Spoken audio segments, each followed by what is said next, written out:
My name is Ethan Morrow. In the late spring of 2013, when I was just 17, I had obtained some fireworks through a casual acquaintance from school. He had mentioned them offhand, as if discussing something as mundane as a homework assignment. The small sum of cash needed for the exchange came from the hours I'd spent working at a 7-Eleven, a job that offered little more than minimum wage, but enough for such impulsive purchases as a teenager. No questions were asked about where the fireworks came from. I simply handed over the cash behind the gymnasium, and he handed me several triple-wrapped grocery bags.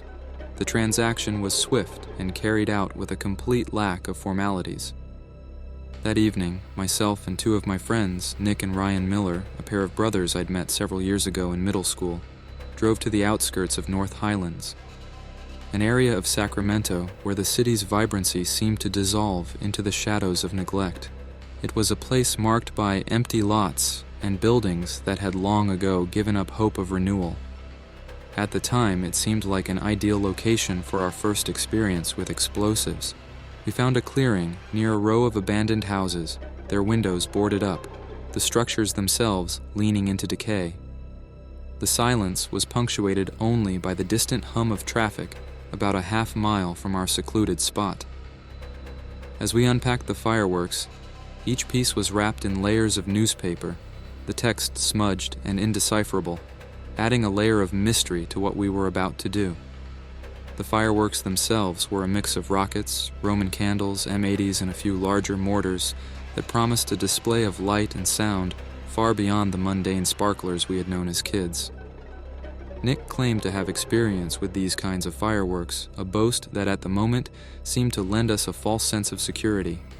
However, as he unwrapped each firework and his brow furrowed in concentration, it became clear that his confidence might have been overstated. He turned each firework over in his hands, inspecting them as if hoping they would reveal their secrets to him. It was a quiet, tense moment, watching Nick pretend to understand the mechanics of what we were about to do. I couldn't help but feel a twinge of skepticism, wondering if we were really capable of setting these off and still going home with 10 fingers. Eventually, Nick managed to set off some of the smaller fireworks, the ones that required little more than lighting a fuse and stepping back. They shot into the air with a hiss, bursting into a few sparks of color before fading into the night. It was underwhelming, to say the least. The explosions were more like whispers against the backdrop of the vast empty lots, and the colors seemed dull, barely piercing the darkness. The poor performance of the smaller fireworks naturally shifted our focus to the larger mortars, which we had initially reserved for the end, fearing the intensity of their blast might betray our presence. Impatience, however, overruled caution. We huddled around the mortar tube, a makeshift council of amateur pyrotechnicians, each of us throwing out guesses on how it might work. "Maybe it just drops in?" Nick suggested, skepticism in his voice, his earlier confidence now a distant memory. We placed the mortar on the ground, stepping back with each attempt to light it, only to find the fuse too short or our courage too thin. It was a comedy of errors, each of us taking turns to feign bravery, only to retreat at the last moment. At last, I was able to spark the fuse. I jerked my hand away as soon as I saw the fuse take light, knocking the mortar onto its side at an awkward angle. The mortar took a direct route, towards the direction of one of the abandoned houses nearby. It somehow managed to fly straight through one of the broken windows, taking a bit more glass off as it went. For a moment, it seemed like there would be no climax. Silence hung in the air as the mortar landed somewhere in the second story of the house. My brief thought that it was a dud was interrupted a few moments later when the series of explosions caught us off guard. The house lit up like it was the host of a rave as the lights and sounds seeked escape through the few unboarded windows. As the final echoes of the mortar's wrath reverberated, a sinister glow began to consume the house. It seemed as if the building itself was eager to succumb, catching fire with a speed and intensity that defied logic, as if the very air had turned to tinder. The three of us stood, momentarily transfixed by the ferocity of the blaze, a primal fear rooting us to the spot. It was the realization of what was unfolding before us, a disaster of our own making, that jolted us into action. Without a word, we turned, running back towards Nick's car, the urgency of escape rendering everything else irrelevant. In our frantic departure, the remaining fireworks were abandoned, forgotten relics of the night's folly. The car's engine roared to life, and we sped away, the growing inferno lighting up our path on the unlit road leading back to the highway. It was only a few days later that the police arrived at my door. Apparently, not long after our escape, the fire department had arrived on scene to find that the fire had bled into some neighboring houses. Among the ashes, firefighters found the fireworks we'd left behind, each bearing serial numbers on the packaging. With this information, they were able to trace the transaction back to a store in Tahoe City called Tan Hide Smoke Shop. From there, police were able to obtain the name Mark Horvath, the fellow student who had sold me the fireworks. Unsurprisingly, Mark named me as the buyer, sealing my fate with just a few words. As I was being placed in handcuffs within the doorframe of my own home, the police described to me how firefighters recovered 3 charred bodies from the home that we had accidentally set ablaze. The bodies were that of 3 homeless people who had been using the home as a place to shelter at night. There was no anger or accusation in the officer's voice, just a blunt delivery of facts that pierced deeper than any harsh words could. In that moment, I understood the retribution that would follow. The court process that followed was a blur of legal jargon and stark realities. My lawyer was a seasoned and pragmatic man who urged me to fight the charges and to name my friends in exchange for a lighter sentence.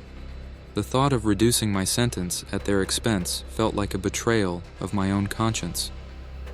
I chose instead to face the consequences, a silent acceptance of responsibility for a tragedy I could not undo. Being only 17, my case fell under juvenile jurisdiction, a fact that provided little solace. In the end, the judgment was as inevitable as it was harsh. I was sentenced to 7 years, the first part to be spent in a juvenile facility until I turned 18. The Youth Correctional Facility in Stockton, California, became my world, a place of structured days and restless nights, marking time until my 18th birthday. Upon reaching legal adulthood, the transition to an adult prison was swift. I was transferred to San Quentin State Prison, a name synonymous with its daunting reputation. This shift from juvenile detention to the stark, oppressive reality of adult incarceration was a jarring rite of passage. Each day, a monotonous blend of routine and reflection, a constant reminder of the cost of a moment's indiscretion. As the years marched by and my release date approached, anxiety took hold, not so much about freedom, but the uncertainty that awaited beyond the prison walls. The thought of struggling to find employment, coupled with the prospect of possibly returning to my parents' home after everything that had transpired. My cellmate, a man named Jakub Karzinski, provided a peculiar form of distraction. A Polish immigrant who had arrived in the early 2000s, Jakub was only 2 years my senior and had, over the 9 months of our shared confinement, offered numerous, often conflicting, accounts of his incarceration, from a failed robbery to an outlandish claim of being set up by his mother. While I learned to take his tales with skepticism, his mention of wildfire firefighting jobs in California caught my attention. To quote Jakub himself, he described these jobs like the French Foreign Legion, he said. He detailed his plan to join their ranks when he was released and their indiscriminate acceptance of men with criminal backgrounds, due to the job's inherent risks and high casualty rates. Eventually, I sought the advice of the prison's employment counselor, a bridge between incarceration and re-entry into society. He confirmed what Jakub had told me about the firefighting opportunities, noting their need for able-bodied individuals regardless of criminal history. Surprisingly, he suggested that committing to this path could expedite my release, a proposition that rendered my decision straightforward. The promise of immediate employment, combined with the chance to avoid returning to my parents' home, was compelling enough. The opportunity to start afresh, to somehow make amends through service, even in a role fraught with danger, seemed like a path towards redemption. This revelation shifted my perspective, turning the daunting prospect of freedom into a focused plan of action.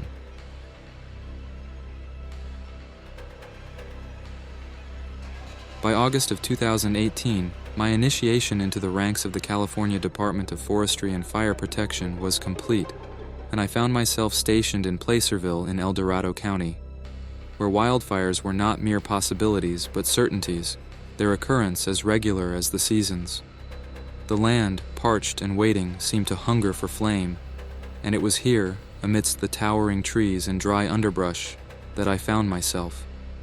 I was dispatched for the first time in September to confront a blaze near Pollock Pines, a fire that would later be recognized as one of the most formidable conflagrations California had faced in over a decade. The fire's intensity was unmatched, its behavior erratic and unpredictable. Fueled by a combination of low humidity, high temperatures, and Diablo winds, a meteorological phenomenon that exacerbates fire conditions, this inferno rapidly outgrew its initial containment efforts. The fire's spread was facilitated by an abundance of dry fuel in the form of dead trees, thick underbrush, and a bark beetle infestation. In the morning, we descended into Pollock Pines, the landscape increasingly besieged by the fire's wrath. The air, thick with ash and the acrid sting of smoke, painted a dire picture of the encroaching inferno.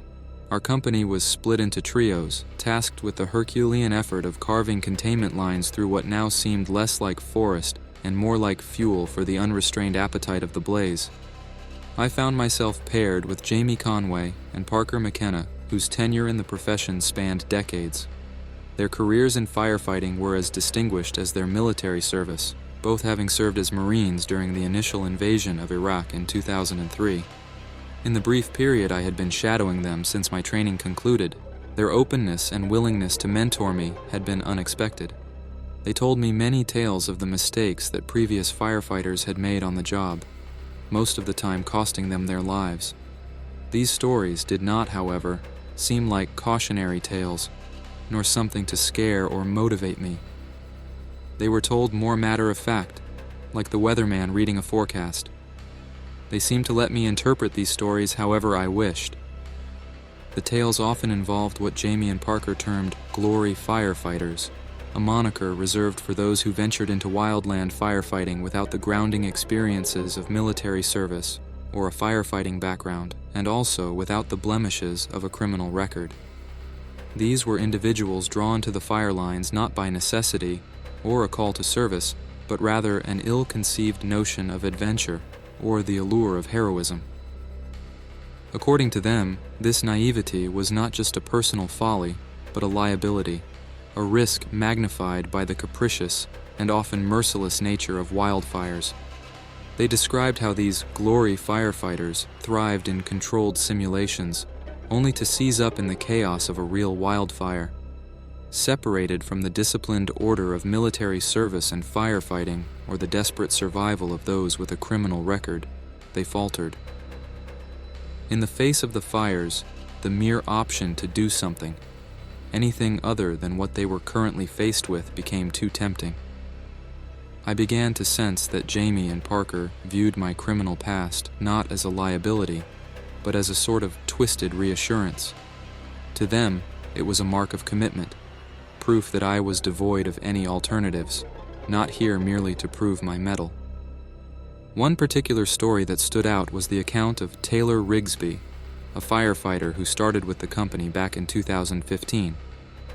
Despite initial skepticism regarding Taylor's motivations and prowess as a firefighter, he quickly distinguished himself with an exceptional display of aptitude and skill during his initial deployments in the field. Parker recalled an incident that occurred in the dense area of Shasta Trinity National Forest, an area notorious for its wildfires. During the containment phase, something had possessed Taylor to deviate from his assignment and venture alone into the heart of the fire. 30 minutes passed without a word from Taylor over the radio as the rest of the company battled the fire from the perimeter. It took another 45 minutes to get to the point where they could even consider safely entering the area that Taylor was last seen. That was until Taylor's voice finally broke through the radio. He had claimed to have discovered children amidst the fire, expressing a determined vow to lead them to safety. Yet as time stretched on, he failed to re-emerge, prompting a search and rescue operation. What they found was a scene of horror. Taylor's body was recovered, severely burned, an expected tragedy given the circumstances. But it was the inexplicable detail of his scalping that cloaked his death in mystery, a grim aspect of the story that Parker seemed reluctant to go into detail about.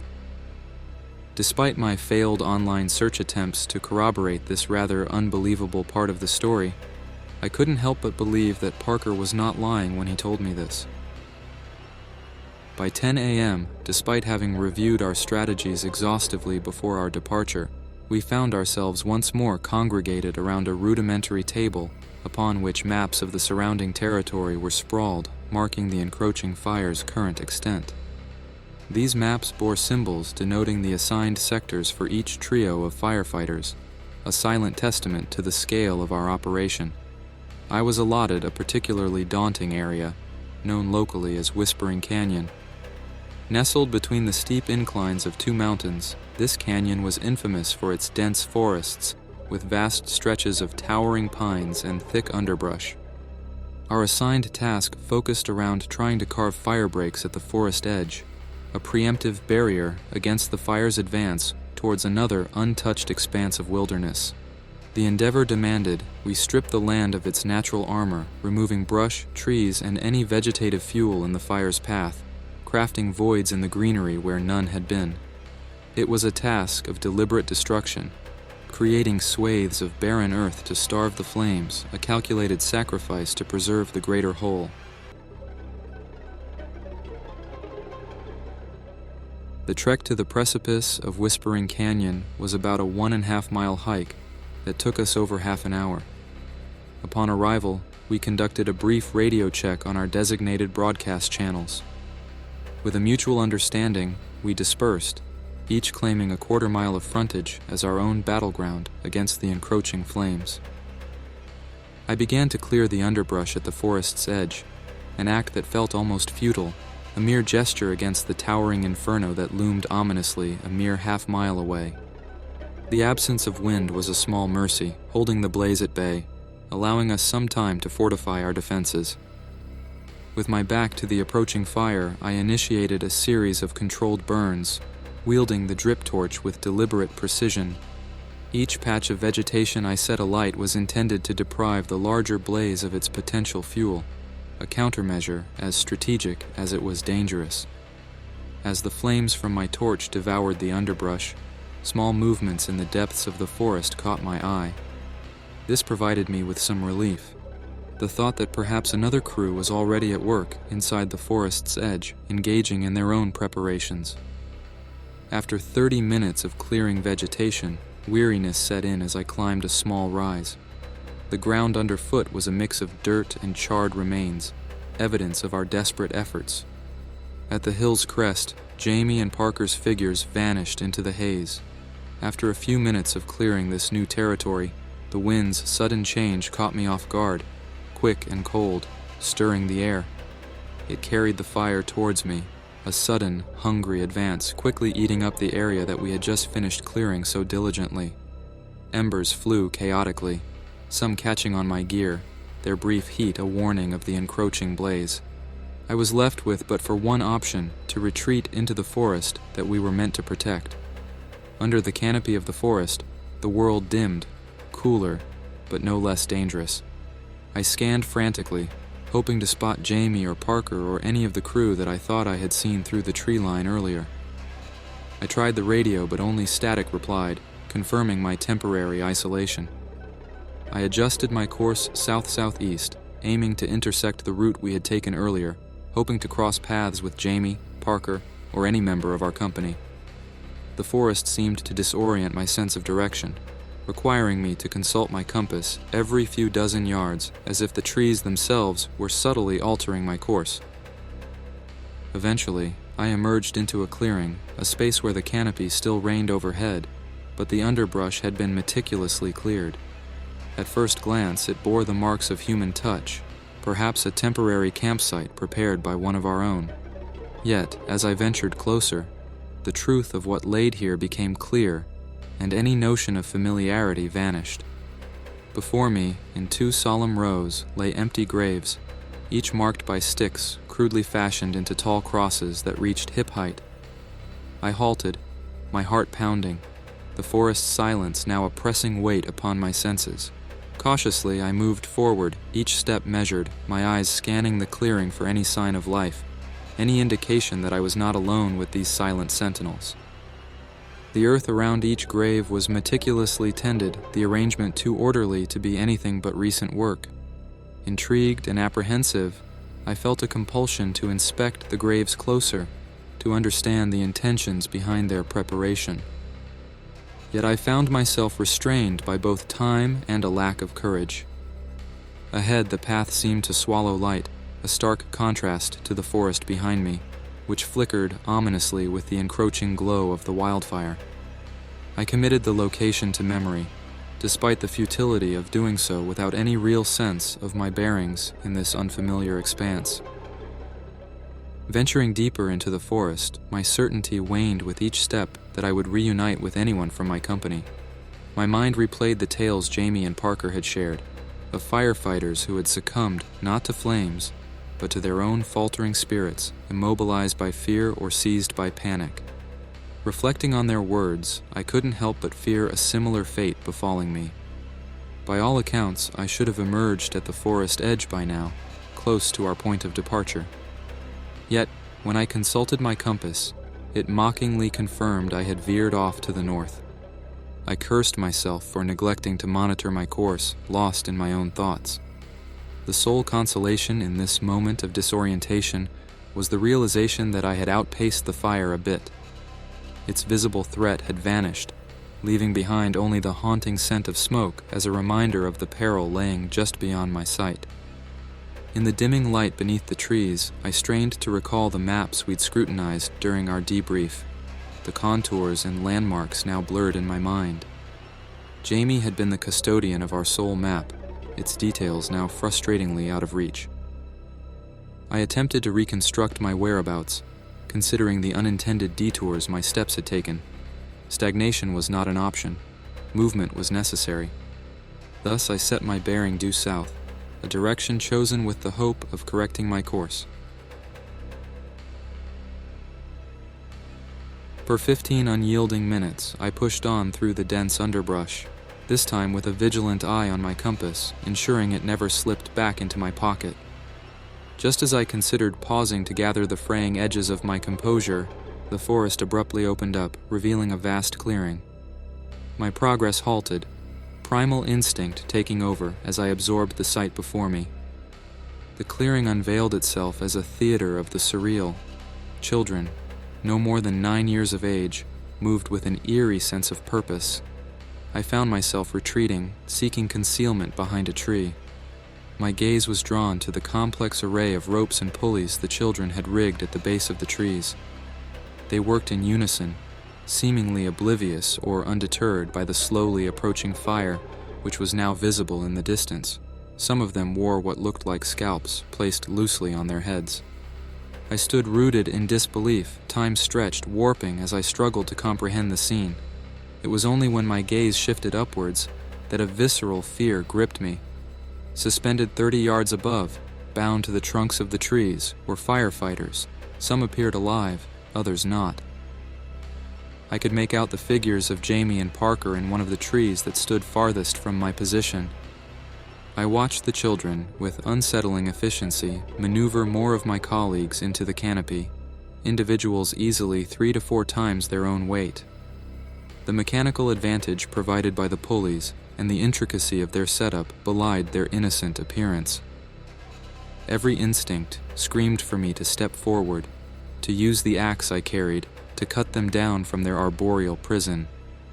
Yet, the sight of those scalps, worn so casually atop their heads, rooted me in place.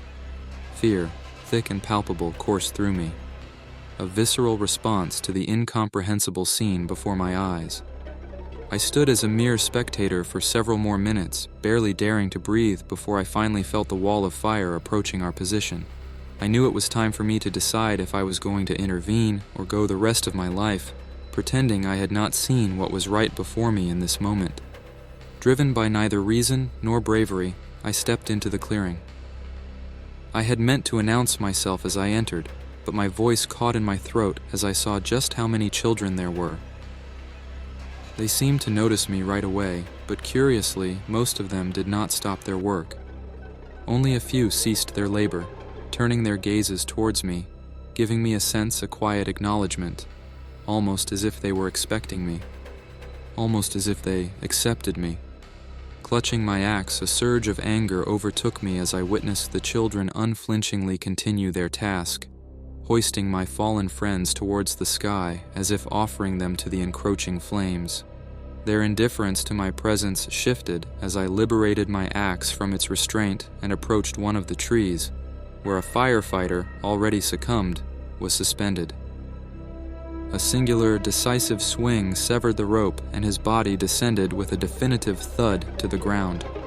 One of the children, indistinguishable from the rest, spoke with a voice that did not match his stature. "You have already made 3 offerings to the fire. Why do you seek to take ours?" Confusion, anger, and fear swirled within me as I struggled to grasp how he could know. The others watched me silently, unmoving. I turned my head toward the fire, my mind melting, unable to put my body into flight. One of the children approached me and handed me a scalp. He silently motioned for me to place it on top of my head. As I did, he spoke his final words to me. "Watch us burn."